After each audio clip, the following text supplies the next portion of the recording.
नाजरीन और प्यारे बच्चों, खानदेश उर्दू न्यूज़ में आपका खैर मकदम है। उर्दू को फ़रोग दीजिए, चैनल को सब्सक्राइब कीजिए। दहली में किसान एहतजाज में शामिल होने गई खानदेश की एक खातून सीताबाई की मौत हो गई है। नंदुरबार जिला के अंबाबारी की रिहायशी सीताबाई तड़वी उम्र 56 किसानों के एहतजाज के लिए 16 जनवरी से दहली गई थी।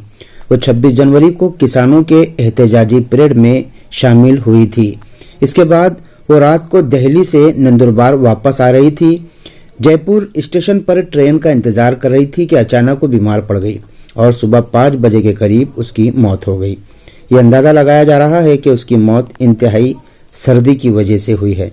सीताबाई तड़वी पिछले 25 सालों से वंचितों की भलाई के लिए संघर्ष कर रही थी। नम आंखों से उनकी आखिरी रसूमात अदा की गई। उनकी मौत के बाद इलाके में गम की लहर दौड़ गई है।